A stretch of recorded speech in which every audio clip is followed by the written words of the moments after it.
Good morning students, welcome to your online class. इस part का class 7 subject Hindi और chapter number 15 और part का नाम है नीलकंठ और इसकी लेखिका है महादेवी वर्मा। और इस पार्ट में मोर के बारे में बताया गया है और जिसका नाम है नीलकंठ। आइए पार्ट में पढ़ते हैं। उस दिन एक अतिथि को स्टेशन पहुंचाकर मैं लौट रही थी कि चिड़ियों और खरगोशों की दुकान का ध्यान आ गया और मैंने ड्राइवर को उसी ओर चलने का आदेश दिया। बड़े मियाँ चिड़िया वाले की दुकान के निकट पहुंचते ही उन्होंने सड़क पर आकर ड्राइवर को रुकने का संकेत किया। यानी चिड़ी मार की दुकान आने पर लेखिका ने संकेत किया ड्राइवर को गाड़ी को रोकने के लिए और मेरे को इस उन करने के लिए पहले ही उन्होंने कहना आरंभ किया। और सलाम गुरुजी, पिछली बार आने पर आपने मोर के बच्चों के लिए पूछा था और शंकरगढ़ से एक चिड़ीमार 2 मोर के बच्चे पकड़ लाया और एक मोर है और एक मोरनी, और आप पाल लेना। और मोर के पंजों में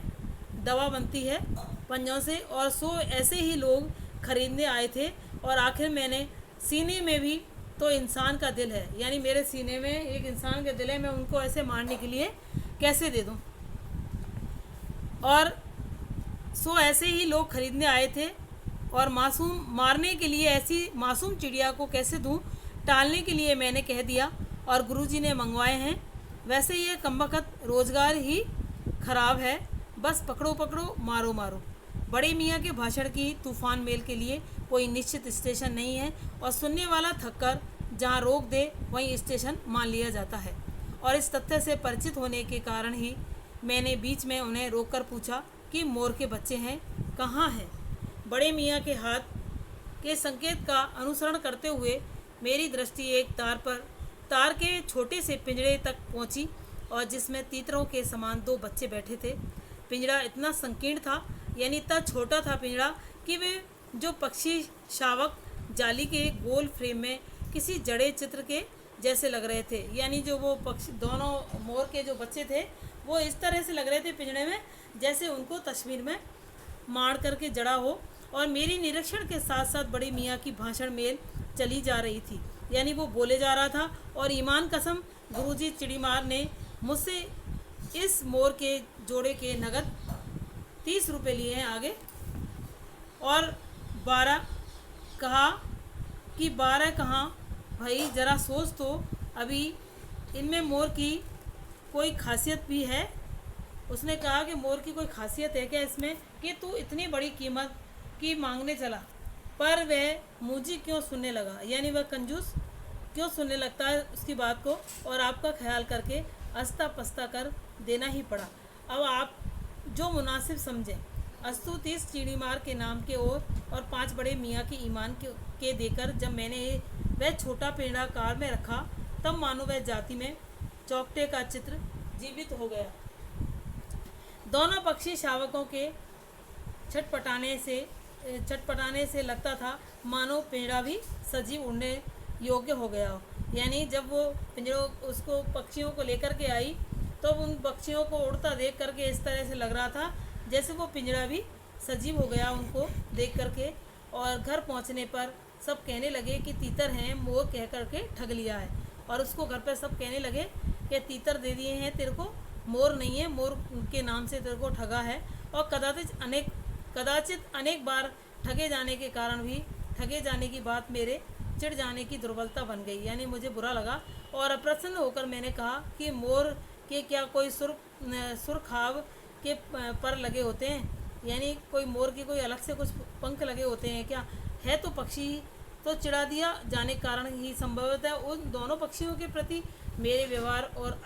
और यत्न में कुछ विशेषता आ गई। और पहले अपने पढ़े लिखने के कमरे में उनका पिंजरा रखकर उनका दरवाज़ा खोला और फिर 2 कटोरों में सत्तू की छोटी छोटी गोलियां और पानी रखा। और वे दोनों चूहेदानी जैसे पिंजरे से निकलकर कमरे में मानो खो गए हों, यानी वो बहुत खुश हुए। उन्होंने पिंजरे में से निकाल दिया और कभी मेज़ पर नीचे घुसते तो कभी अलमारी के पीछे, और वो इधर उधर उड़ रहे थे। अंत में इस लुका छिपी से थक कर के दोनों मेरे रद्दी कागज़ की जो टोकरी थी उसमें को अपने नए बसेरे का गौरव प्रदान किया, यानी उन्होंने अपना स्थान बना लिया बैठने का। और 2-4 दिन वे इसी प्रकार दिन में इधर उधर गुप्तवास करते और रात में रत्ती की टोकरी में प्रकट होते रहते। और फिर अस्वस्थ हो जाने पर कभी मेरी मेज पर तो कभी कुर्सी पर और कभी मेरे सिर पर अचानक अभिभूत होने लगे। और खिड़कियों में तो जाली लगी थी, पर दरवाज़ा मुझे निरंतर बंद रखना पड़ता था। खुला रहने पर चित्रा उसकी बिल्ली थी, बिल्ली का नाम था, और इन नवागंतुकों का पता लगा सकती थी और तब उसके शोध का क्या परिणाम होता। और यह अनुमान करना कठिन है कि वैसे वह चूहों पर आक्रमण नहीं करती, परंतु यहाँ तो दो सर्वथा अपरिचित पक्षियों को अनाधिकार चेष्टा का प्रश्न था और उसके लिए दरवाज़ा बंद रहे और ये दोनों उसकी दृष्टि में यानी ऐरे गहरे मेरी मेज़ को अपना सिंहासन बना लेते हो उड़ उड़ के। और यह स्थिति चित्रा जैसी अभिमानिनी मार्जारी के लिए असह्य ही कही जाएगी। आगे जब मेरे कमरे का कायाकल्प चिड़िया खाने के रूप में होने लगा, तब मैंने बड़ी कठिनाई से दोनों चिड़ियाओं को पकड़कर जाली के बड़े घर में पहुंचाया, जो मेरे जीव जंतुओं का सामान्य निवास था। यानी और जीव जंतु उसके जहाँ रहते थे वहीं उसको उन दोनों पक्षियों को ले गया। दोनों नवगंतुकों से पहले से रहने वालों में वैसा ही कौतूहल जगाया जैसा नववधु के आगमन पर परिवार में स्वाभाविक है। यानी उसका स्वागत इस तरह से किया उन पक्षियों का, उन जानवरों ने, जिस तरह से कोई नई नव दुल्हन घर में जब आती है जो उसका सब स्वागत करते हैं। लक्का कबूतर नाचना छोड़ करके दौड़ पड़े और उसके चारों ओर घूम घूम कर गुटरुकू गुटरुकू की रागनी अलापने लगे। बड़े खरगोश सभ्य और सभासदों के समान क्रम में बैठकर गंभीर भाव से उनका निरीक्षण करने लगे और उनकी गेंद जैसे छोटे खरगोश उनके चारों ओर उछल कूद मचाने लगे और तोते मानो जैसे भली बात देखने के लिए एक आंख बंद करके उनका परीक्षण कर रहे हैं। और उस दिन मेरे चिड़ियाघर में मानो जैसे भूचाल आ गया हो और धीरे धीरे दोनों मोर के बच्चे बढ़ने लगे और उनका कायाकल्प वैसा ही क्रमशः और रंग में था जैसा इल्ली से तितली का बनना। मोर के सिर की कलंगी और संगन ऊंची एवं चमकीली हो गई और चोंच अधिक बंकिम और यानी पैनी हो गई और गोल आँखों में इंद्रनी की नीलाव धुती छलकने लगी और लंबी नील हरित ग्रीवा की हर भगवा में धूप छाएं तरंगें उठने गिरने लगी। दक्षिण वाम दोनों पंखों में सलेटी और सफ़ेद आंखें आलेखन स्पष्ट होने लगे और पूँछ जो लंबी हुई और मतलब उस जो मोर की धूप की मतलब उसके सिर पे किलंगी बनने लग गई और उसकी जो गर्दन है उसकी धूप छाँव की जैसी तरंगें दिखने लगी और उसका जो सलेटी यानी पंखों का जो आलेखन है वो स्पष्ट होने लगा और उसकी पूँछ लंबी हो गई और पंखों पर चंद्रिका यानी पंखों के ऊपर चंद्रिका यानी चंद्रमा के समान इंद्रधनुष की तरह रंग उद्दीप हो उठे और रंग रहित पैरों की गर्वीली गति ने एक नई गरिमा में रंजित कर दिया और उनकी गर्दन ऊंची कर देखना यानी उस तरह से गर्दन को ऊंची करके देखते थे और विशेष भंगिमा के साथ उसे नीचे करके दाना चुगना, पानी पीना और टेढ़ी करके शब्द सुनना और आदि क्रियाओं में जो सुकुमारता और सौंदर्य था उनके में और उनका अनुभव देखकर ही किया जा सकता है। यानी बिना देखे उनका अनुभव नहीं कर सकते, देख कर के ही कर सकते हैं। गति का चित्र नहीं आंका जा सकता, यानी जिस तरह से किसी चीज़ में गति होती है तो उसको चित्र को अपन आंक नहीं सकते, बता नहीं सकते। मोरनी का विकास मोर के समान चमत्कारिक तो नहीं हुआ, परंतु उनकी जो लंबी धूप और छाई गर्दन, हवा में चंचल कलंगी और पंखों की शाम श्वेत पत्रलेखा मंथन गति आदि से वह भी मोर की उपयुक्त सहचारिणी होने का प्रमाण देने लगी। आगे नीलाव ग्रीवा के कारण मोर का नाम रखा गया और नीलकंठ उसकी छाया के समान रहने के कारण मोरनी का नामकरण हुआ राधा, यानी मोरनी का नाम राधा रखा गया और उसको नीलकंठ बताते और मुझे स्वयं ज्ञात ही नहीं कि कब नीलकंठ ने अपनी आपको चिड़ियाघर के निवासी जीव जंतु का सेनापति और संरक्षक नियुक्त कर लिया, यानी पता नहीं चला और उन्होंने कब कब में अपने आप को जीव जंतुओं, यानी जो वहाँ जो जीव जंतु रहते थे उस घर के अंदर, उसका सेनापति और संरक्षक नियुक्त हो गया वो। और सवेरे ही वह जब सब खरगोश कबूतर आदि की सेना एकत्र कर उस ओर ले जाता जहाँ दाना दिया जाता था और घूम घूम कर मानो उसकी रखवाली करता था। और किसी ने कुछ गड़बड़ की और वह उसे तीखे चोंच के प्रहार से उसे दंड देने दौड़ता, यानी वहाँ पे जो भी कोई गलती करता पक्षी और उसी को वो दंड देता। और खरगोश के छोटे बच्चों को एक चोंच में उनके कान पकड़ करके ऊपर उठा लेता था और जब तक वे आंत क्रंदन ना करने लगते उन्हें अधर में ही लटकाए रखता। और कभी कभी, यानी वो मानते नहीं जब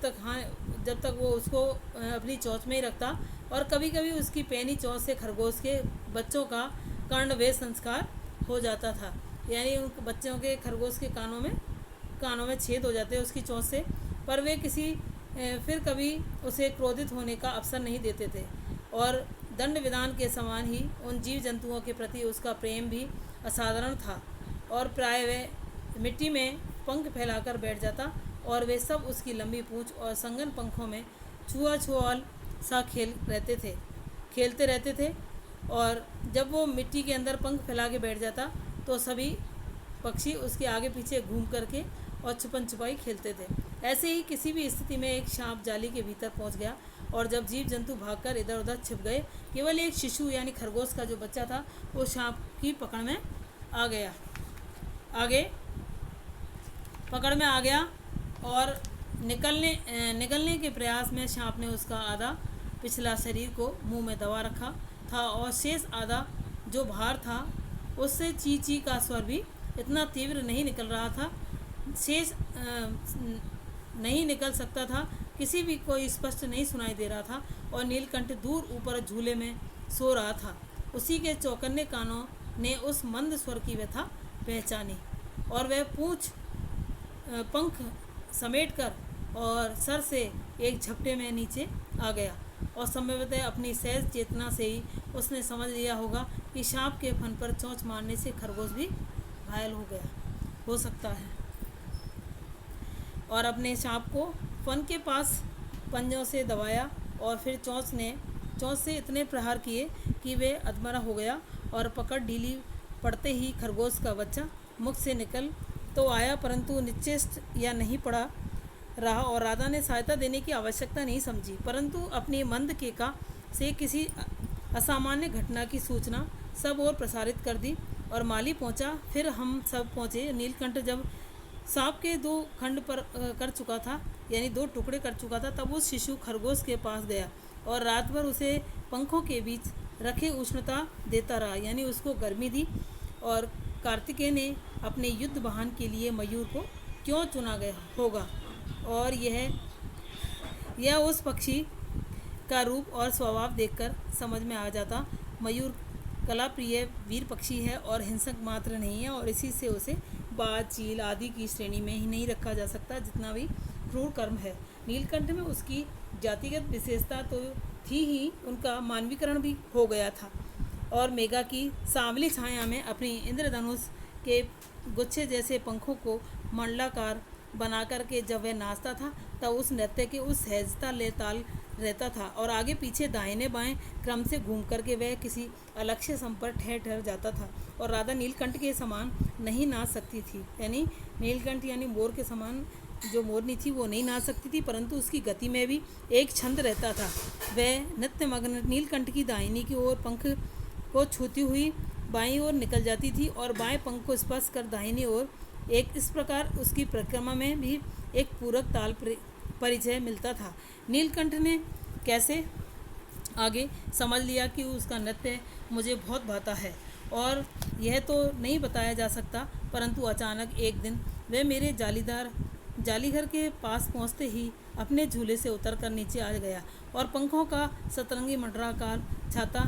तानकर नृत्य की भंगिमा में खड़ा हो गया और तब से वह नृत्य भंगिमा नृत्य का क्रम बन गई और प्राय मेरे साथ कोई ना कोई देसी विदेशी अतिथि यानी उसके यहाँ कोई भी देश विदेशी अतिथि आता रहता था, पहुँच जाता था और नीलकंठ की इस मुद्रा यानी जो पंखों को फैला करके जो उसकी मुद्रा थी उसको अपने प्रति सम्मानपूर्वक समझकर विस्मय विभूत हो उठता था और कई विदेशी महिलाओं ने उसे परफेक्ट जेंटलमैन की उपाधि दे डाली और किसी नुकीली पैनी चोंच से एक भयंकर बिस्तर को खंड खंड कर सकता था तो उसी से मेरी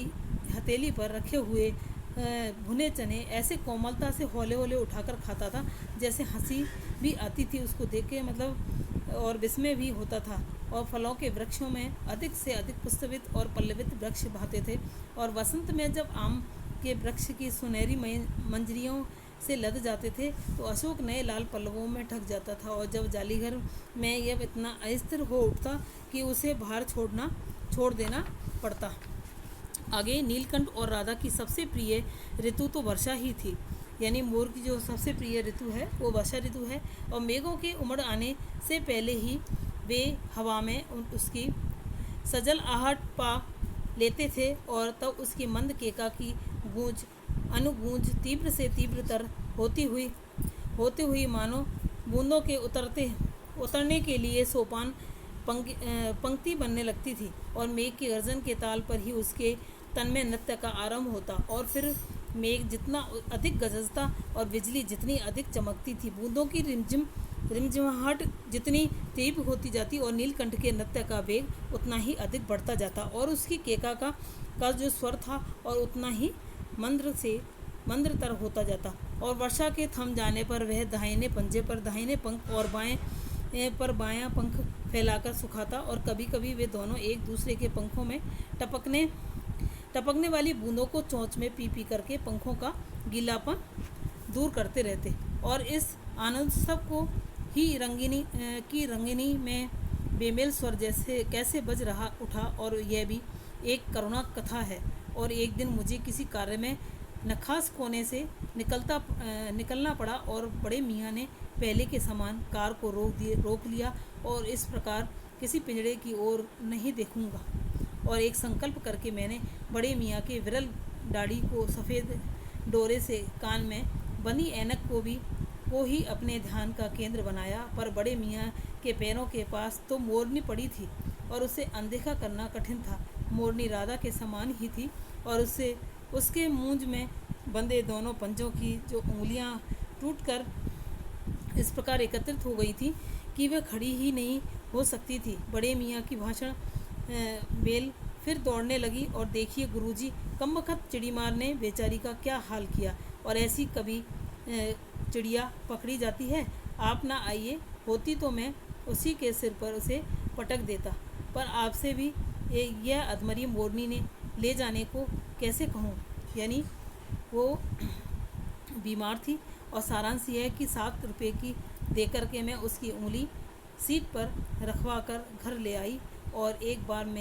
फिर मैंने पढ़ने लिखने का कमरा अस्पताल बना और पंजों की मरहम पट्टी और देखभाल करने के बाद में वह महीने भर में अच्छी हो गई और उसकी उंगलियां वैसी ही टेढ़ी मेढ़ी रहीं, परंतु वह ठूठ जैसे पंजों पर डगमगाती हुई चलने लगी और तब उसे जाली घर में पहुंचाया गया और नाम रखा गया कुब्जा और नाम के अनुरूप आगे वह स्वभाव से भी कुब्जा भी प्रमाणित हुई और अब तक नीलकंठ की राधा साथ रहते थे और अब कुब्जा उन्हें साथ देखते ही मारने दौड़ती। चोंच से मार कर उसने राधा की कलंगी नोच डाली और पंख नोच डाले और कठिनाई यह थी कि नीलकंठ उससे दूर भागता था और वह उसके साथ रहना चाहती थी और ना किसी जीव जंतु से उसकी मित्रता थी और ना ही वह किसी को नीलकंठ के समीप आने देना चाहती थी। और उसी बीच राधा ने भी 2 अंडे दिए और जिनको वह पंखों में छिपाए बैठी रहती थी और पता चलते ही कुब्जा ने चोंच मारकर राधा को ढकेल दिया और फिर अंडे फोड़ करके ठूंठ जैसे पैरों से, मतलब उसने अंडों को फोड़ दिया और जब और छितरा दिए सब और, यानी उसको फैला दिया और इस कलह कोलाहल से और उससे भी अधिक राधा की दूरी से बेचारी नीलकंठ की प्रसन्नता का अंत हो गया और कई बार, यानी उसकी जो खुशी थी उसका अंत हो गया और कई बार वह जाली के घर में निकल भागा और एक बार कई दिन भूखा प्यासा आम की शाखाओं में छिपा बैठा रहा और जहाँ से वह बहुत पुचकार कर मैंने उतारा और एक बार मेरी खिड़की के सेट पर छिपा रहा और मैंने दाना देने वाले जाने पर वह सदा की भांति पंखों को मंडलाकार बना कर के खड़ा हो जाता था और पर उसकी चाल में थकावट और आंखों में एक शून्यता रहती थी और अपनी अनुभवहीनता के कारण ही वह आशा करती थी कि थोड़े दिन बाद सबसे मेल हो जाएगा और अंत में 3-4 मास के उपरांत एक दिन सवेरे जाकर के देखा कि नीलकंठ पूंछ पंख फैलाए और धरती पर उसी प्रकार बैठा हुआ जैसे खरगोश के बच्चों को पंखों में छिपा करके बैठता था। मेरे पुकारने पर भी उसके न उठने पर संदेह हुआ और वास्तव में नीलकंठ मर गया था और क्यों ना उत्तर तो अब तक नहीं मिल सका। ना उसे कोई बीमारी हुई और ना उसके रंग बिरंगे फूलों के स्तंभक जैसे शरीर पर किसी की चोट के चिन्ह मिला। मैं अपने शॉल में लपेटकर उसे संगम ले गई और जब गंगा की बीच धार में उसे प्रभावित किया गया तो उसके पंखों की जो चंद्रिका थी से विविध प्रतिबिंबिता होकर गंगा का जो चौड़ा जो पाठ था और एक विशाल मयूर के समान तरंगित हो गया उठा और नीलकंठ ने न रहने पर राधा को निस्तेज सी कई दिन कोने में बैठी रही और कई बार भाग करके लौट आया और अंत में प्रतीक्षा के भाव से द्वार आगे परदृष्टि लगाए रहती थी। पर कुब्जा के कोलाहल के साथ खोज ढूंढ आरंभ की खोज के क्रम में प्राय जाली का दरवाज़ा खुलते ही बाहर निकल आती थी और आम, अशोक, कंचनार आदि की शाखाओं में नीलकंठ को ढूंढती रहती थी और एक दिन आम से उतरी ही थी कि कजली सामने पड़ गई और स्वभाव के अनुसार अपनी कजली पर भी चोंच के प्रहार किया और प्रमाणित कजली ने 2 दांत उसकी गर्दन पर लग गए और एक बार उसका कलह और कोलाहल और द्वेष प्रेम भरा जीवन जो बचाया ना जा सका। परंतु इन 3 पक्षियों ने मुझे पक्षी प्रकृति की विभिन्नता को जो परिचय दिया है वह मेरे लिए विशेष महत्व रखता है। यानी राधा अब प्रतीक्षा में ही दुबली दुकेली है और आषाढ़ में जब आकाश मेघाच्छन्न हो जाता है यानी बादल हो जाते हैं तब वह उसी ऊंची झूले पर और कभी अशोक की छाल पर यानी कभी अशोक के पेड़ पर डाल पर तो कभी केका की तीव्र तर उसके नीलकंठ को बुलाती रहती यानी वो मोर को याद करती रहती है। Thank you.